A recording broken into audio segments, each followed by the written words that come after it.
Halo guys, welcome back to my channel. Balik lagi bersama gue Karim di channel Alam Gaib. Kembali lagi di segmen pengalaman horor.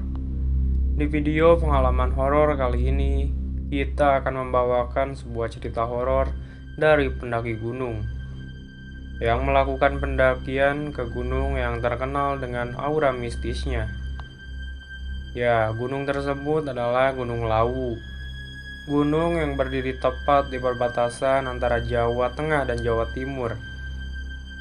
Nah, sebelum lanjut ke videonya, jangan lupa subscribe channel ini dan share podcast-podcast menarik lainnya dari channel ini.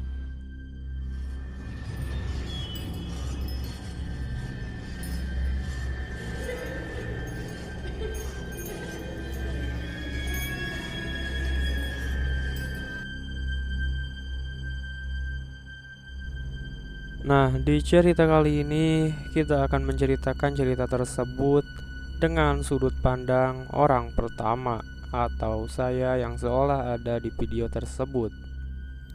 Tanpa berlama-lama lagi, mari kita simak videonya.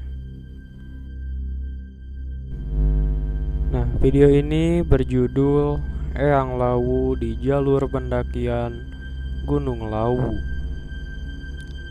Kisah ini saya alami sendiri beberapa tahun yang lalu, tepatnya pada tanggal 14 Desember waktu itu.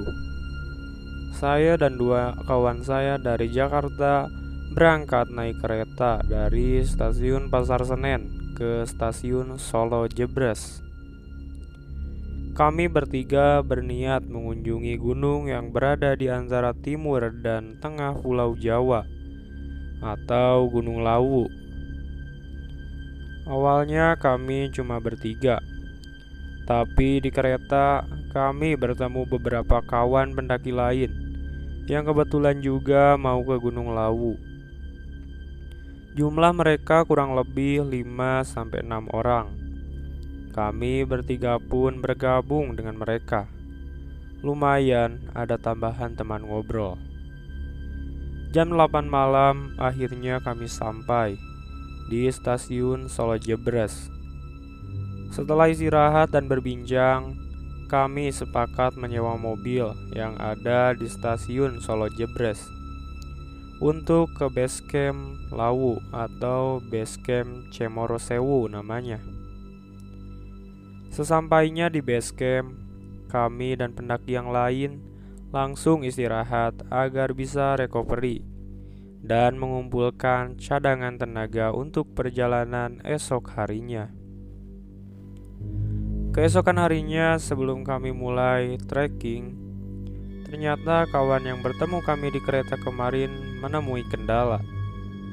Logistik yang mereka perlukan untuk pendakian dipegang oleh salah satu kawan mereka yang belum sampai ke base camp. Mereka harus menunggu orang itu datang untuk bisa memulai pendakian. Kami dihadapkan pilihan untuk tetap mendaki tanpa mereka atau ikut menunggu. Akhirnya setelah diskusi, kami memutuskan naik bertiga. Formasi semula kami dari Jakarta, yaitu saya dan kedua teman saya. Sebelum kami masuk jalur pendakian, saya bertemu orang lagi dari Jogja yang tidak memiliki teman mendaki. Akhirnya orang itu yang ikut sama kami, jadinya kami berempat berangkat dari base camp. Awalnya suasana dan kondisi terasa biasa aja selama pendakian, hingga kami sampai di Sendang Derajat. Sendang Derajat adalah salah satu mata air yang ada di Gunung Lawu. Meskipun berada di puncak gunung, mata airnya tidak pernah habis atau kering. Walaupun diambil terus-menerus, air sendang ini dipercaya dapat memberikan keajaiban bagi orang yang meminumnya. Mau percaya atau tidak, kami harus tetap menghormatinya. Selain itu, di Sendang Derajat juga terdapat bangunan yang berupa bilik-bilik untuk mandi. Karena para peziarah disarankan untuk menyiram badannya dengan air sendang ini dalam hitungan ganjil. Konon dengan mandi di Sendang Derajat, maka derajat atau pangkat akan naik. Tapi kembali lagi, ini adalah keyakinan turun-temurun masyarakat setempat. Percaya atau tidak, saya memilih untuk menghormatinya. Setelah istirahat dan berdiskusi singkat, Ucup kawan kami dari Jogja memutuskan untuk jalan terlebih dahulu agar bisa membuka tenda. Sementara kami bertiga masih packing agar berat di carrier berkurang sambil isi air di lokasi tersebut. Tibalah kami bertiga di persimpangan jalan antara ke Mboyem yang ada di Hargodalem dan ke puncak Gunung Lawu.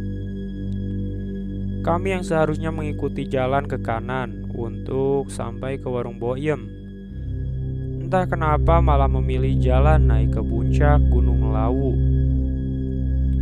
Kami masih meneruskan perjalanan sampai akhirnya kami bertiga sadar kalau ini bukan jalan ke warung Mboyem di Hargodalem.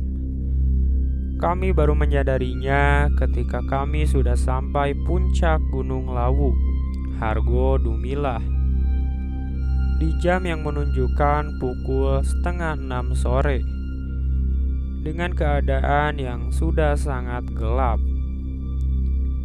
Tanpa sempat berfoto-foto ria ataupun karena memang kami tidak merencanakan langsung ke sini. Kami pun memutuskan untuk langsung turun tanpa berpikir panjang.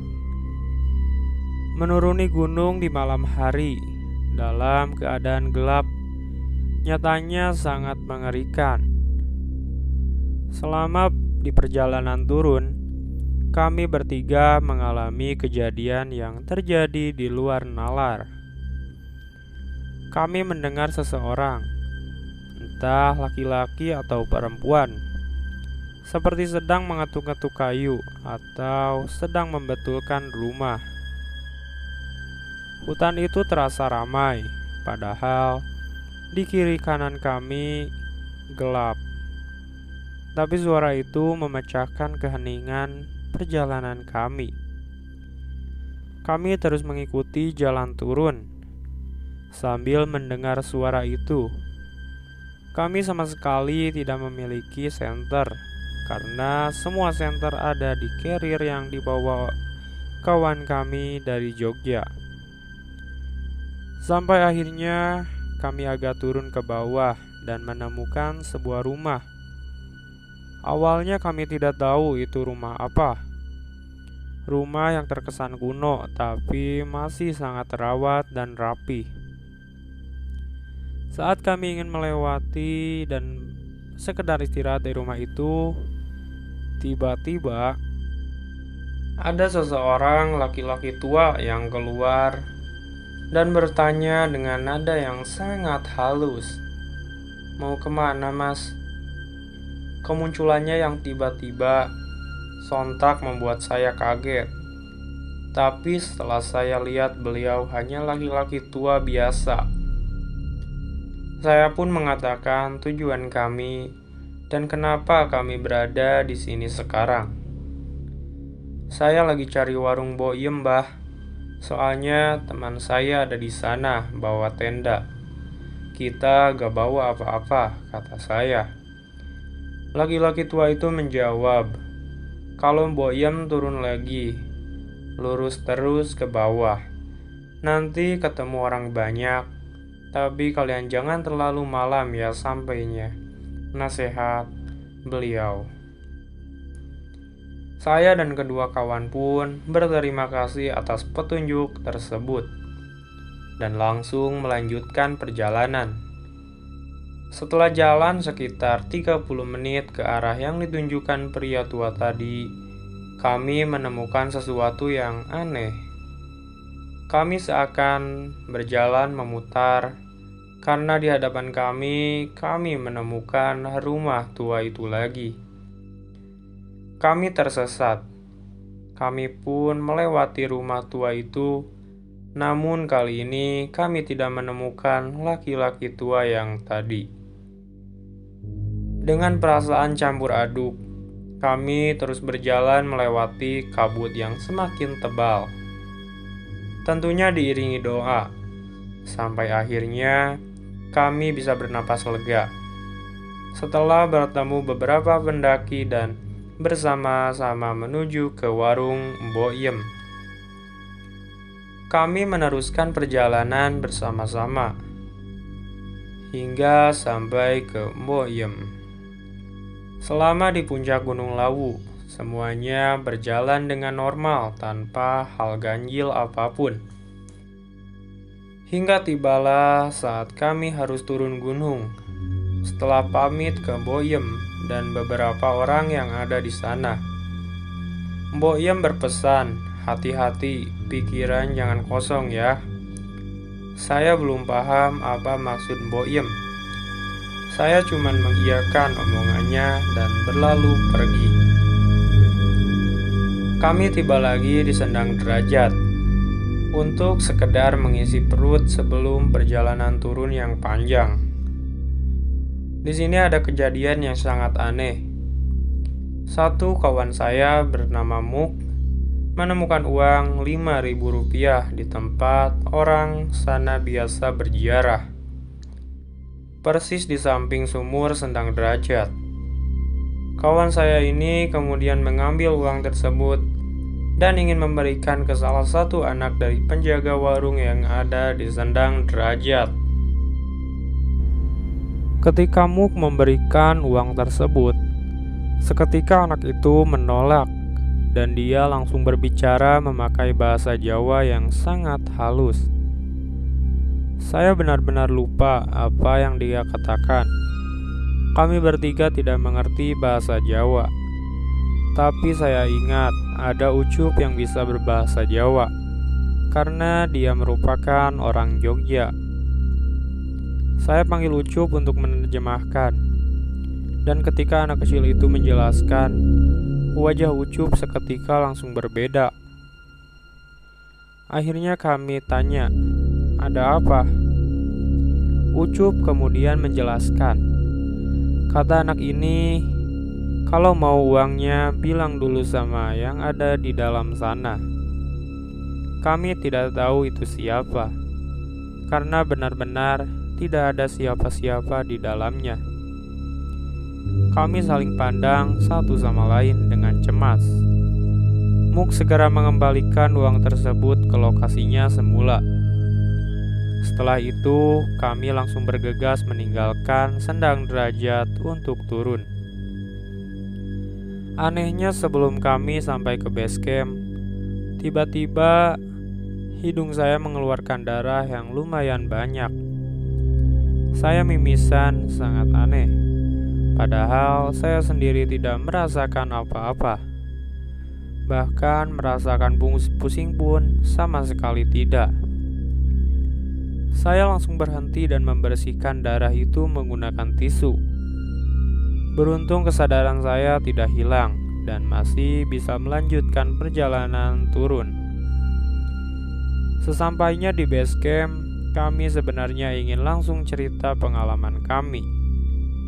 Tapi karena sudah terlalu capek, kami memutuskan untuk bercerita kalau kami sudah istirahat. Malamnya saya memberanikan diri untuk bercerita kepada seseorang yang sedang bertugas di base camp tersebut. Awalnya saya bercerita soal saya yang sampai di puncak Gunung Lawu jam 5:30. Dia sangat kaget saat saya bercerita hal itu. Dia langsung melihat saya dari atas sampai bawah dan berkata, "Kamu gak apa-apa." "Gak ada kejadian apa-apa." Saya menggeleng-gelengkan kepala saya. "Ya ampun mas, kalau sudah jam 5 ke bawah itu disarankan jangan naik ke puncak Lawu." Saya kaget mendengarnya. Ketika saya tanya kenapa, dia hanya bilang, "Pokoknya jangan. Takut terjadi hal-hal yang tidak diinginkan." Setelahnya saya lanjut cerita bahwa saya bertemu dengan laki-laki tua di sebuah rumah kuno. Dan kali ini dia benar-benar kaget dan langsung bertanya, "Di mana?" "Di petilasan." "Itu bukan rumah, itu tempat Eyang Lawu." "Itu kamu di Hargo Dalem, tempat Muskwa Prabu Brawijaya," ujar orang itu. Seketika saya langsung panik dan takut terjadi apa-apa kepada saya, meskipun sudah di bawah. Lalu penjaga basecamp itu berkata, "Gak apa-apa, kalau kamu niat baik, kamu pasti ditolong. Tapi kalau niat kamu dari awal udah jelek, kamu mungkin gak dipulangin." Saya langsung merinding saat dia berkata seperti itu. Syukurlah saya ditunjuki jalan oleh beliau dan tidak mendapatkan perlakuan yang aneh-aneh. Lalu saya lanjut cerita bahwa saya dan kawan menemukan uang 5.000 di sendang derajat. Penjaga itu kemudian bertanya, "Gak kamu ambil kan? Biasanya uang itu untuk tumbal. Siapa yang ngambil uang itu bisa jadi dia tumbalnya. Tapi boleh percaya atau enggak loh ya. Wajar jika anak itu menolaknya tadi." Setelah panjang bercerita, kami dan para pendaki yang lain langsung beristirahat untuk pulang besok. Dan Ucup kawan kami dari Jogja juga pamit untuk berpulang terlebih dahulu. Esoknya kami menuju stasiun. Saya berpisah dengan dua kawan yang lain karena harus ke Yogyakarta untuk menemui kerabat di sana. Sesampainya di Yogyakarta, saya bercerita tentang apa yang saya alami di Gunung Lawu. Saat saya ingin memberitahu dan menunjukkan tisu bekas darah yang saya simpan, saya benar-benar kaget. Tiba-tiba saja, tisu itu sama sekali tidak ada darah yang membekas. Padahal tisu itu yang saya gunakan untuk membersihkan darah yang keluar dari hidung saya. Demikian kisah saya mengenai pendakian Gunung Lawu. Gunung nyatanya membuat kita lebih mengetahui jati diri kita sebagai manusia yang kecil lagi lemah. Kita hidup tidak sendirian di dunia ini dan berdampingan dengan ciptaan Tuhan lainnya di muka bumi. Namun pengalaman mistis adalah romansa sebuah pendakian. Hal yang akan kamu ceritakan sebagai sebuah pengalaman tidak terlupakan yang sulit kamu temukan di lokasi lain. Cobalah mendaki untuk merasakan juga suatu hari nanti. Meski pengalaman mistis tidak selalu akan kamu temukan, saya bisa jamin kalian akan mendapatkan pengalaman yang sangat berharga. Demikian cerita dari Gunung Lawu. Jangan lupa untuk like, comment, and subscribe channel ini. Dan jangan lupa nyalakan lonceng notifikasinya supaya tidak ketinggalan podcast pengalaman horor lainnya. Sekian dari saya. Assalamualaikum warahmatullahi wabarakatuh.